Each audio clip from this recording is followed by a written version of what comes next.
What's your reaction, Paulie, to the fact that you were ahead on two of the cards? I was down on two of the cards? Ahead on two of the cards. I thought it was a close fight. I was trying not to think too much about who was winning and who was losing. I felt like I might be slightly ahead, but I also felt there was a lot of time left in the fight for the fight to still be in the balance, you know, and I still feel that way even after I got stopped. I think the fight was still in the balance. If I would have been able to get up that 2-point round, it probably would have hurt me badly anyway.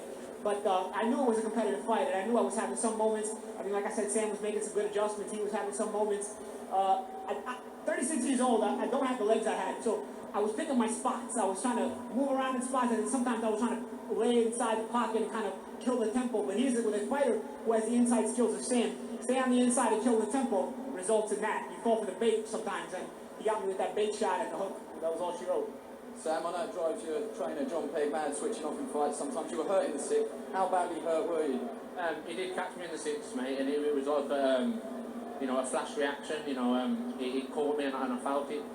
And it took me about 3 or 4 seconds, you know, to work my way, you know, to get clear again. But I knew he was going for it a bit, so I let him have a few shots, you know, mainly to get on more pay-per-views. But nah, honestly, he caught me, and you know, I felt it. And you know, I've done it before. I've let a few people hit me, but I let Paulie hit me, and he caught me sweet. And you know, I've got to learn not to do that. Stepped up in class tonight. Do you believe now that you want that European title shot next year mandatory? Like I say, I'm managed for the European. You know, you only have to look at Paulie's record to see what happens to people after they fight Paulie. Have a close decision loss against him, never mind won't beat him. So they go for big things. So you know, whatever comes, whatever I'm offered, but you know, managed for the European. I think I'd be stupid not to try and take it. Paulie, the last word with you. Where does your future lie now?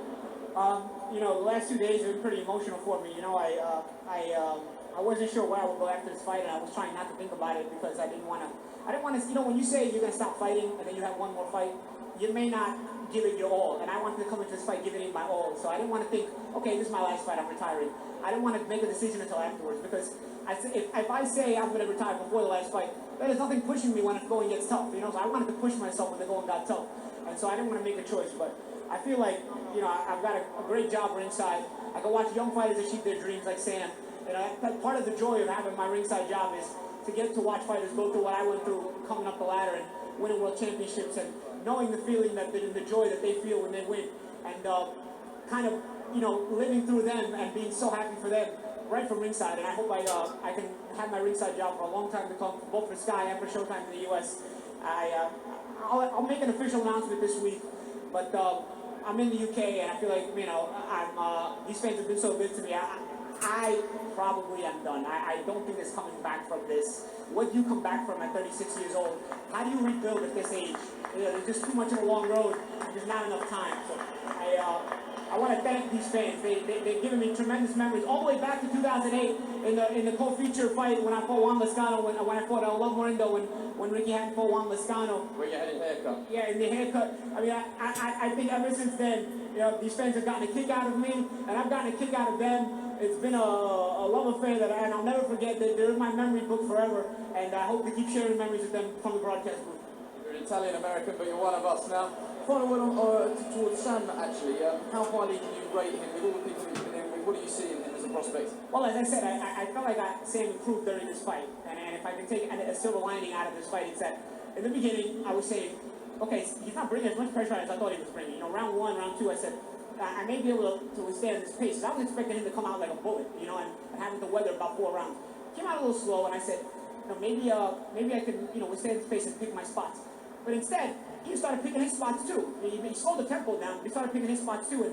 And while I was able to catch him with some shots and make him pay, that fade 1-2 that we got him with, we were working on that in camp, the whole camp, because we noticed he keeps his hands up. Sam does something very well and something very bad. Defensively, he keeps his hands high and keeps his positioning well, meaning he doesn't flop all over the place on defense. You know, he doesn't slip and slide and get himself out of position. The bad part is he doesn't move even a little bit. So the fade 1-2, I knew he would just hold his ground and I could drop it down the middle. So we worked on that the entire camp. I finally got him in the 6th round, you know, but But Sam does, a part of that is great because holding your positioning allows your opponent to keep panicking because you can keep punching back. But you've got to move just slightly. You've got to maybe rotate your shoulders just a little bit, just a tiny bit so that you don't lose the punch positioning, but at the same time you're not getting it clean. So, improving fighter, improved during the fight. I felt like I played my part and helped him improve.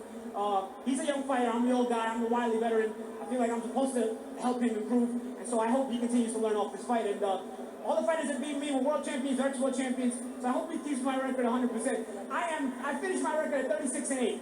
All 8 losses, I was the prognosticator's underdog. And 3 times I was also able to win when I was an underdog. That's against Juan Diaz rematch, the Zab Judah fight, and the Sechenko fight. I was hoping to make this the 4th fight because he was the favorite. But that means 11 out of my 44 fights, I was the underdog going into the fight. It's 25% of my career. I feel like people remember me for that and give me credit that I took on all comers, even guys that were always picked to beat me. World record for the longest answer. Thanks for doing it, Paulie. Commiserations, happy retirement. Sam, well done.